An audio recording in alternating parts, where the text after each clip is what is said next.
In 1949, a young man of only 14 years old would become the inspiration for a film that is considered by many to be the scariest movie of all time.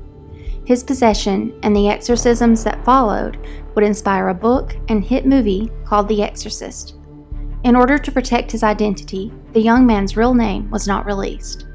He was simply referred to as Roland Doe. This is his story. Growing up in a small suburb outside of Washington, D.C., Roland lived a relatively normal life. Described by some as quiet, he preferred spending time with his Aunt Tilly to playing with children his own age. This friendship with his aunt would be crucial to his later possession.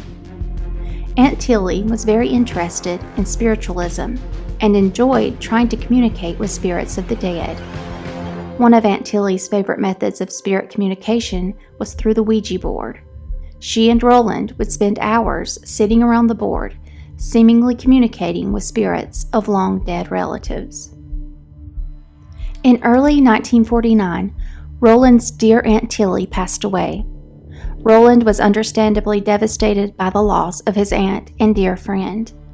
Remembering the times that he and Tilly spent around the Ouija board, Roland decided to use the same method in an attempt to contact her.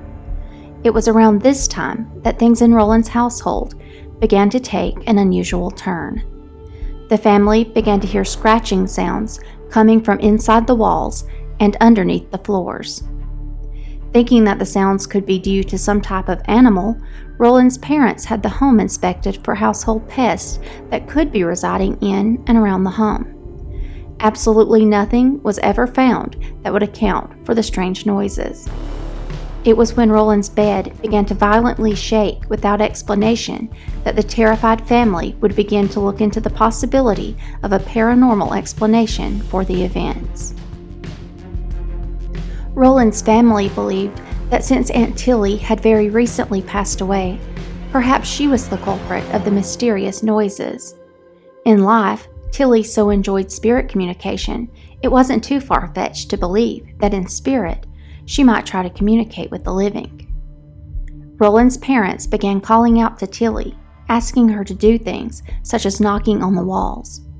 On one such occasion, Roland's mother called out for Tilly to knock 3 times if she was indeed the spirit responsible for the apparent haunting. The spirit responded with 3 very distinct knocks. The family was convinced that dear Aunt Tilly was just trying to let them know that she was still around and watching over them, even in death.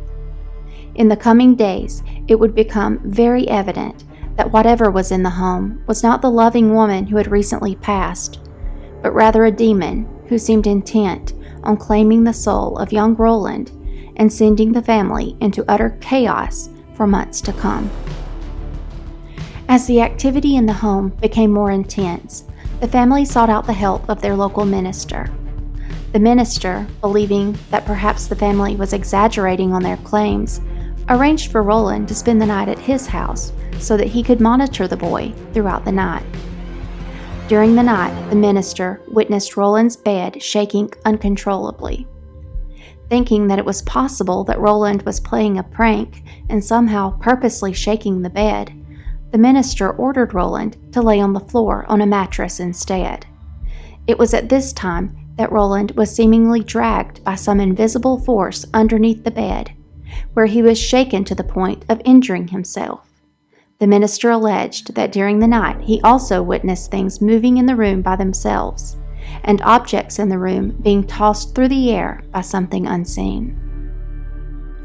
Thoroughly convinced that Roland was experiencing some sort of possession, the minister suggested to Roland's parents that they contact a Catholic priest who he felt would be much better suited to handle a situation such as Roland's. A situation, that is, where an exorcism would need to be performed. The terrified family began to seek out a Roman Catholic priest who would be willing to perform an exorcism on Roland.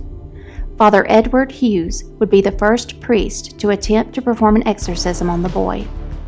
It was agreed that the exorcism would take place at Georgetown University Hospital in Washington, D.C. in late February of 1949. Just before the exorcism, as a precaution, Roland's wrists were strapped to a mattress in an attempt to restrain him if he became irate during the ancient rite. Shortly after Father Hughes began reading the rites of exorcism aloud, Roland began thrashing about with incredible strength. He broke through his restraints and tore out a spring on the mattress that he was lying on. Roland then slashed Father Edwards across the shoulder with the spring, causing Edwards to stop the exorcism. The first exorcism of Roland Doe would be left unfinished. Terrified, Roland and his family returned home to Maryland. Only days later, something appeared to have carved the word Lewis into Roland's skin.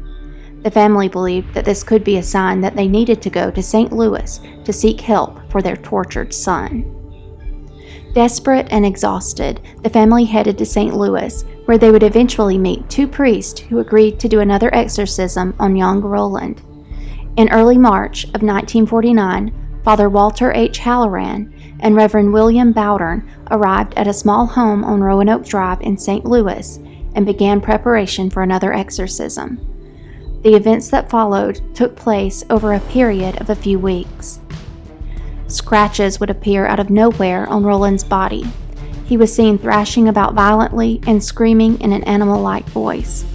Roland's mattress would frequently be seen shaking, and objects would be seen flying through the air.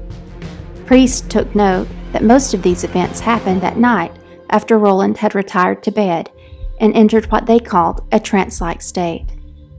On one such night, Roland urinated in his bed and began shouting obscenities at the two priests. Roland's parents made the decision to send him to Alexian Brothers Hospital in St. Louis for treatment.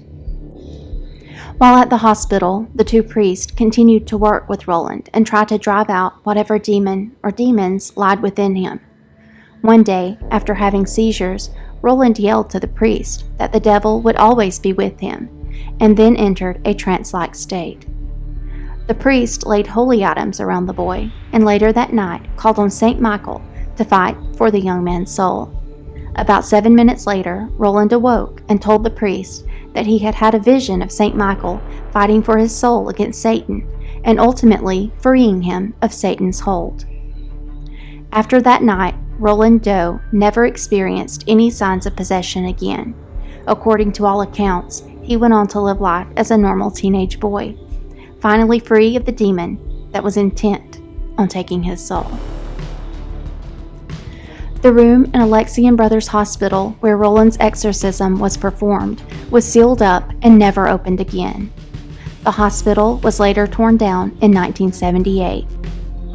Diaries kept by some of the priests who performed the exorcisms on Roland Doe were used by author William Peter Blatty to write the best-selling book The Exorcist. The book was made into the massively successful 1973 film of the same name. In December of 2021, it was reported that Roland Doe's true identity had finally been revealed. Allegedly, his real name was Ronald Hunkler.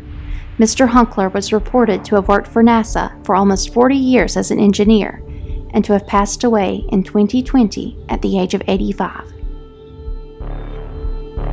Thank you for watching Twisted Willow Pictures. Until next time, sweet dreams.